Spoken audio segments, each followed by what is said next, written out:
Hi, today we're going to be doing lesson 2.12, finding line symmetry.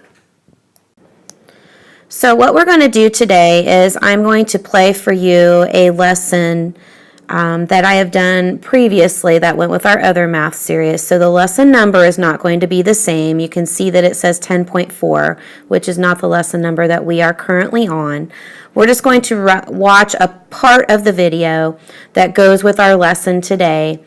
And it's going to probably talk about a little bit of vocabulary. You do not need to write that part down. I just want you to listen and watch.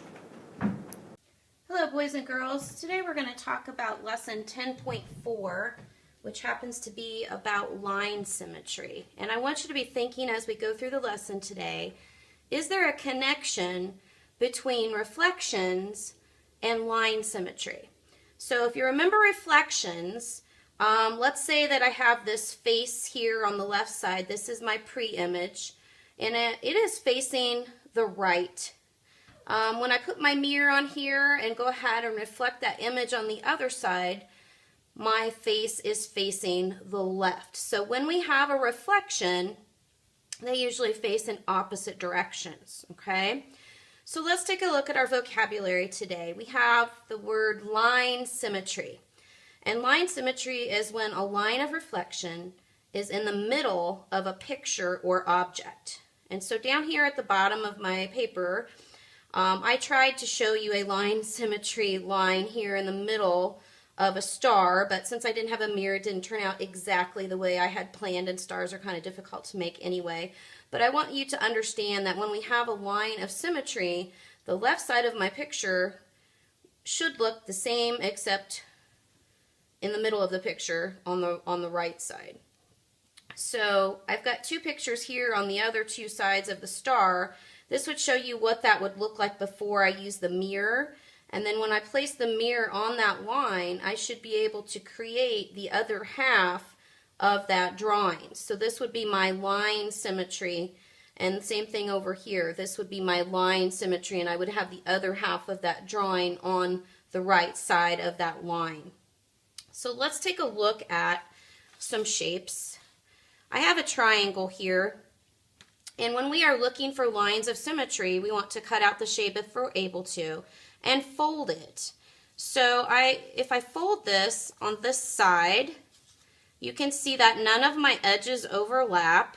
So this would be a line of symmetry here in the middle. And I like to go ahead and draw that line because if I'm counting those, it helps me keep track. So that would be one line of symmetry. I can also take this triangle and I can fold it this direction. And again, it doesn't overlap. So this would also be a line of symmetry. And if I fold it this direction, again, I'm not overlapping. So this particular triangle has three lines of symmetry, okay? Now I have another triangle that does not have three lines of symmetry. You'll notice that when I take this triangle and fold it, I have a line of symmetry down the middle, but if I try to take this corner up here, you can see that that's not going to form a line of symmetry because my edges do not line up. And if I try to take this corner and fold over here, same thing. So this triangle only has one line of symmetry. Let's take a look at this shape that kind of looks like a kite. This one, if I fold this direction, here is one line of symmetry. But if I try to take this corner over here, it doesn't line up. If I try to take this corner over here, it doesn't line up. So this particular shape has one line of symmetry. Then the almighty square, I already did that one, but I actually measured this to make sure it was a square, made sure I had all my sides the same length. But as you can see, I'm able to fold it this direction, and I can fold the diagonals. So I end up with 1, 2, 3, 4 lines of symmetry for a square. A rectangle, on the other hand, I've got a whole sheet of paper here. I can only fold it this direction, which would be 1, and this direction, which would be 2. But if I try to take this corner and fold it over here, as you can see, that is not going to form a line of symmetry. Same thing if I try to go that direction, it won't work. Okay? So that's one way we can find lines of symmetry. The next thing I want to talk. Okay, so that's the only portion of that video that we need to watch. I wanted to be able to show you with actual pictures how we can find lines of symmetry.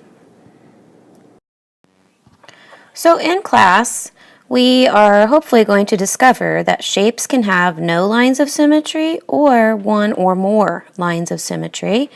And we also hope that you're going to realize that if a shape is symmetrical, the picture will match exactly on both sides of the line of symmetry. You've got this. Can't wait to see you.